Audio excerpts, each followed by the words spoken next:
স্নেহের শিক্ষার্থীরা, কেমন আছো তোমরা? নিশ্চয়ই সকলে ভালো আছো। অনেকদিন পর আবার তোমাদের সাথে দেখা হলো। আমি নাজমুন নাহার আজকের ক্লাসে তোমাদের সকলকে স্বাগত জানিয়ে আবার ক্লাসটি শুরু করছি। আজকে আমার ক্লাসটি মূলত অনার্স চতুর্থ বর্ষ এবং মাস্টার্স প্রিলিমিনারি শিক্ষার্থীদের জন্য। আমাদের আজকের subject microbiology and radiation biology. এই বিষয়ে চ্যাপ্টার 3 অর্থাৎ ভাইরাসের স্ট্রাকচার অফ ভাইরাস, এটি নিয়ে আজকে আমরা কিছু কথা বলব। ভাইরাস আজকের পৃথিবীতে সবচেয়ে আলোচিত একটি বিষয় হলো ভাইরাস। এখন ভাইরাসের জন্য আমাদের সকল দৈনন্দিন কাজকর্ম আজকে বন্ধ। আজকে আমরা বসে এই অনলাইনে ক্লাস নিচ্ছি তোমাদের এই ভাইরাসের জন্য। এখন আমাদের কি আসলে জানতে ইচ্ছা করে না যে ভাইরাসটি কি? আমরা কিন্তু সকলেই কম বেশি জানি, এবং এই ভাইরাসের সুবাদেও মোটামুটি আমাদের জানা হয়ে গেছে যে আসলে ভাইরাস কি। কিন্তু আমরা এর গ্রহণযোগ্য একটি সংজ্ঞা একটু জেনে নিই যে আসলে ভাইরাস কি। ভাইরাস হলো নিউক্লিক অ্যাসিড ও প্রোটিন সমন্বয়ে গঠিত এক প্রকার পরজীবী। তোমরা তো জেনেছো যে পরজীবী হলো তারাই যারা তাদের খাদ্য এবং বাসস্থানের জন্য অন্য কোনো জীবদেহের উপর আশ্রয় গ্রহণ করে, সেখান থেকে তারা পুষ্টি গ্রহণ করে, কিন্তু বিনিময়ে কিন্তু তারা ওই পোষক দেহের কোনো উপকার করে না, তারা তাদের ক্ষতি করে। তাহলে ভাইরাসও এরকম একটি প্রাণী যা কেবলমাত্র উপযুক্ত জীবকোষের অভ্যন্তরেই বংশবৃদ্ধি করতে পারে এবং বিশেষ বিশেষ রোগ সৃষ্টি করতে পারে। কিন্তু জীবকোষের বাইরে যখন এরা থাকবে তখন এরা সম্পূর্ণ জড়বস্তুর মতো আচরণ করবে। আর এখানে আরেকটা বিষয় রয়েছে, সেটা হচ্ছে নিউক্লিক অ্যাসিড। নিউক্লিক অ্যাসিডটা হচ্ছে, আমরা জানি যে ডিএনএ এবং আরএনএ এইগুলোকে বলা হয় নিউক্লিক অ্যাসিড। এখানে আমরা কিছু চিত্র দেখতে পাচ্ছি, অবশ্যই তোমাদের পরিচিত কিছু চিত্র। এটা তোমরা প্রত্যেক দিন টিভি খুললেই দেখতে পাও। এটা হচ্ছে করোনা ভাইরাস, এবং একইভাবে আরেকটা চিত্র আমরা এখানে দেখিয়েছি, সেটা হচ্ছে মোজাইক ভাইরাস। এটা হচ্ছে টমেটো মোজাইক ভাইরাস। এখন এই যে ভাইরাস নিয়ে আমরা কথা বলবো, তখন আমাদেরকে জানতে ইচ্ছা করে না যে জীব জগতে ভাইরাসের অবস্থানটা কোথায়। আসলে জীবজগতে ভাইরাস কোথায় অবস্থান করে, অর্থাৎ সে কি জীব না জড়, এ নিয়ে বহু মতবিরোধ রয়েছে। কোনো কোনো বিজ্ঞানী মনে করেন যে ভাইরাস জড়, আবার কেউ কেউ মনে করেন যে ভাইরাস জীব। যা হোক, আমাদের সেই বিতর্কে যাবার দরকার নেই যে ভাইরাস জীব না জড়। আমরা আজকে এই বিষয়ের উপর আলোচনায় কিছু বৈশিষ্ট্য যেটা ভাইরাসের জড় এই বৈশিষ্ট্যকে প্রমাণ করে, আবার কিছু কিছু বৈশিষ্ট্য দেখব যেটা ভাইরাস জীব এই বৈশিষ্ট্যকে প্রমাণ করে। তো চলো ভাইরাসের জড় যে বৈশিষ্ট্যগুলো সেগুলো আমরা একটু জেনে নিই। এরা হচ্ছে প্রধান যে বৈশিষ্ট্য আণুবীক্ষণিক অকোষীয়, এবং এদের সাইটোপ্লাজম নেই, সাইটোপ্লাজম বিহীন রাসায়নিক পদার্থ, যেটা একটা জড় তুমি যদি সামনে রাখো তখন সেই জড় পদার্থের এই বৈশিষ্ট্যটা তুমি দেখতে পাবে, সেখানে কোনো দোষ নাই। এখন রাসায়নিক দিক থেকে নিউক্লিক অ্যাসিড এবং প্রোটিন এর রূপ মাত্র, জাস্ট একটা রূপ মাত্র, আর কিছুই না। কিন্তু আমরা যখন একটা প্রাণী দেখব, সেই প্রাণীর যেমন পরিপাকের জন্য, খাদ্য গ্রহণের জন্য, বিভিন্ন কিছুর জন্য এনজাইম থাকে, ভাইরাস যেহেতু জড় যে বৈশিষ্ট্য যখন শো করবে তখন সেখানে এই বিপাকীয় এনজাইম থাকবে না। ভাইরাসের যে কণিকাগুলো রয়েছে সেগুলোকে যখন আমি ফিল্টার বা কেলাসিত এবং ক্রিস্টালাইজড করব, তখন কিন্তু একটা জড় পদার্থের মতো এটাকে স্ফটিকে পরিণত করা যাবে। অর্থাৎ কোনো জীবের বাইরে যখন এটা অবস্থান করবে তখন দেখা যাবে যে এটা জাস্ট একটা রাসায়নিক কণা ছাড়া আর কিছুই না, একটা জড়ের মতো এটা আচরণ করবে। এবং তখন এর দেখা যাবে যে জড় পদার্থের কোনো আকার আকৃতি চেঞ্জ হয় না, বৃদ্ধি হয় না, বংশবৃদ্ধি হয় না, বাহ্যিক কোনো উদ্দীপনায় সাড়া দেয় না। ঠিক একইভাবে ভাইরাসের জড় যে বৈশিষ্ট্য, সেই ক্ষেত্রে আমরা এটি দেখতে পাবো। এখন চলে যাই ভাইরাসের জীবের যে বৈশিষ্ট্য সেগুলোতে। দেখো, ভাইরাসের প্রধান যে জীবের বৈশিষ্ট্য ডিএনএ, আরএনএ এবং প্রোটিন দিয়ে তৈরি। একটা জীব যখন আমি দেখবো তখন কিন্তু সেখানে আমরা এই বৈশিষ্ট্যগুলো দেখতে পাই। একটা জীব কিন্তু জীবন্ত কোষ দেহে, যখন আমরা বিভিন্ন পরজীবীর কথা বলি, তারা কিন্তু কি করে, জীবন্ত কোষ দেহে বংশবৃদ্ধি করতে পারে। একইভাবে ভাইরাসও বিভিন্ন জীবন্ত কোষ দেহে বংশবৃদ্ধি করতে পারে। লিভিং বা জীবন্ত সেল ছাড়া তারা বাঁচতে পারে না। এখন জীবের মতো, জীব যেমন একটা লিভিং বা জীবন্ত সেল ছাড়া বাঁচবে না, ঠিক তেমনি এই ভাইরাসও জীবেও যে যখন বৈশিষ্ট্য প্রদর্শন করবে, তখন তারা দেখা যাবে যে তারা কোনো জীবন্ত সেল ছাড়া বাঁচতে পারবে না। এখানে একটা বৈশিষ্ট্য আমরা দেখতে পাচ্ছি, জেনেটিক রিকম্বিনেশন। জেনেটিক রিকম্বিনেশন হচ্ছে এদের যে জেনেটিক ম্যাটেরিয়ালস গুলা, সেগুলার এক্সচেঞ্জ হবে, অর্থাৎ রিকম্বিনেশন, নতুন করে কম্বিনেশন হবে জেনেটিক ম্যাটেরিয়াল গুলা। এটা কিন্তু একটা জীবের বৈশিষ্ট্য। ঠিক তেমনি ভাইরাসের ক্ষেত্রেও কিন্তু এই বৈশিষ্ট্য প্রতীয়মান। তারপরে আমরা দেখতে পাচ্ছি ভ্যারিয়েশন এবং মিউটেশন হয়। যখন আমার জেনেটিক রিকম্বিনেশন হবে, অর্থাৎ দেখা যায় যে একটা প্রাণীর ক্ষেত্রে যেটা হয়, জীবের ক্ষেত্রে যেটা হয়, যে মা বাবা থেকে যে জেনেটিক ম্যাটেরিয়াল গুলো সেটার এক্সচেঞ্জ হয়ে অফস্প্রিং এ নতুন একটা বৈশিষ্ট্য সম্পন্ন প্রাণী তৈরি হয়, তখন দেখা যায় যে এরকম ভ্যারিয়েশন হয়। ঠিক তেমনি দেখো, ভাইরাসের কিন্তু জীবীয় বৈশিষ্ট্যে এটি খেয়াল করা যাচ্ছে। একইভাবে ভাইরাস নির্দিষ্ট বংশধারা বজায় রেখে জন্মাতে সক্ষম, অর্থাৎ এদের যে বংশধারাটা সেটা তারা নির্দিষ্ট রাখতে পারবে। একইভাবে তারা তাদের যে পোষকটা সেটা তারা ফিক্সড করতে পারে, অর্থাৎ সেটা যেমন ভাবে নির্দিষ্ট স্পেসিফিক, তেমন আবার সেটা তারা শনাক্তও করতে পারে। সেই নির্দিষ্ট পোষককেই তারা আক্রমণ করবে, তারা রোগ সৃষ্টি করবে। তোমরা সকলেই জানো ইকোলাই ব্যাকটেরিয়ার কথা। ইকোলাই ব্যাকটেরিয়াকে ভাইরাস আক্রমণ করে, সেখানে তাদের যে কোষের জেনেটিক ম্যাটেরিয়াল সেটা তারা কিন্তু নিজের করে নিতে পারে। এই বৈশিষ্ট্য কিন্তু একটা জীবের বৈশিষ্ট্য। এই জীবের বৈশিষ্ট্য কিন্তু এই ভাইরাসের ক্ষেত্রে প্রতীয়মান। এখন আমরা জেনে নিব কিছু সংজ্ঞা। এই সংজ্ঞাগুলো তোমাদের জন্য খুবই গুরুত্বপূর্ণ, কেননা পরীক্ষাতে যখন বিভিন্ন ধরনের সংজ্ঞা আসে ভাইরাস থেকে টাচ করে, মোটামুটি এই সংজ্ঞাগুলো জেনে থাকলে তোমাদের জন্য সেগুলো উত্তর দেওয়ার সুবিধা হবে। প্রথমেই আমরা জেনে নিই ভিরয়েড সম্পর্কে।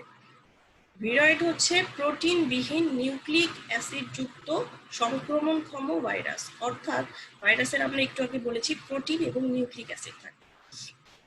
তো এই ভিরয়েডের ক্ষেত্রে দেখা যাবে যে শুধুমাত্র নিউক্লিক অ্যাসিড থাকবে, কিন্তু কোনো প্রোটিন থাকবে না। তারপরে আসছে ভিরিয়ন্স।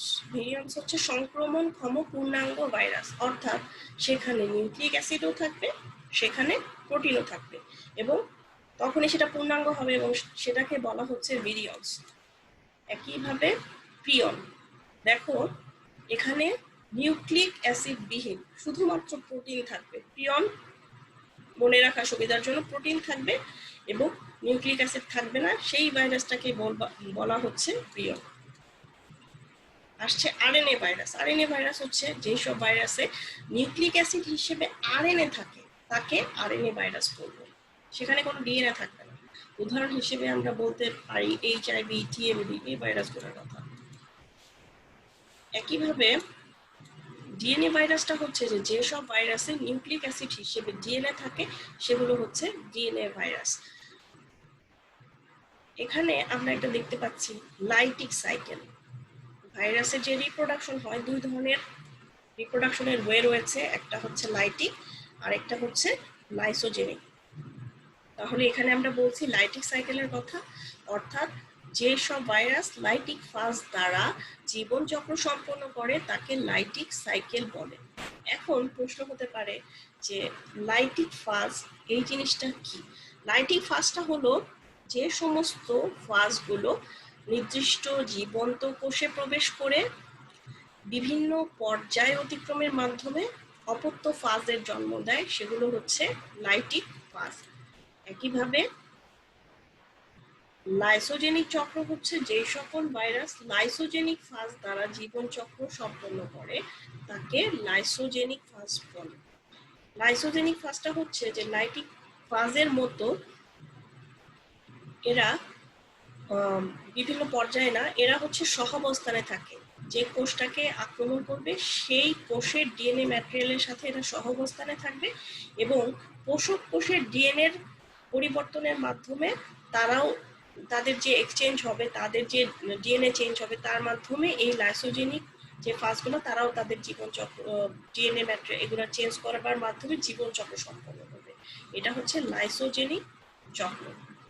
এখন আসছে ভাইরাসের রাসায়নিক গঠন। তাহলে আমরা এতক্ষণ যে আলোচনা সেটা থেকে মোটামুটি বুঝে গেছি যে ভাইরাস আসলে রাসায়নিক দিক থেকে দুই ধরনের রাসায়নিক পদার্থ দ্বারা গঠিত। একটা হচ্ছে ক্যাপসিড, আরেকটা হচ্ছে নিউক্লিক অ্যাসিড কোর।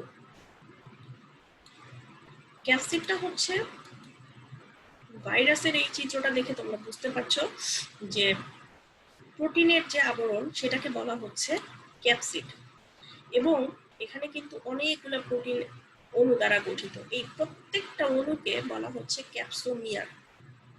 এখানে যে একটা ব্যান্ডের মতো সেটাকে বলা হচ্ছে নিউক্লিক অ্যাসিড। এটা কিন্তু ভাইরাসের জন্য খুব গুরুত্বপূর্ণ একটা অংশ। তাহলে এই ক্যাপসিডের কাজটা আসলে কি?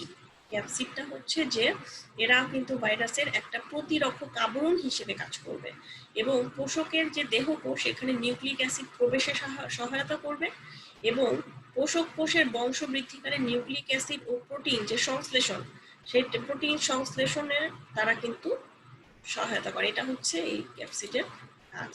এখন নিউক্লিক অ্যাসিড কোর। ক্যাপসিড যে আবরণ, সেই ক্যাপসিড আবরণের ভিতরেই মূলত থাকে নিউক্লিক অ্যাসিড নির্মিত কোর। সেটাকে বলা হচ্ছে নিউক্লিওয়েড। এটাকে নিউক্লিওয়েডও বলা হয়। আর ভাইরাসের নিউক্লিক অ্যাসিড মূলত দুই ধরনের, একটা হচ্ছে ডিএনএ এবং আরেকটা হচ্ছে আরএনএ।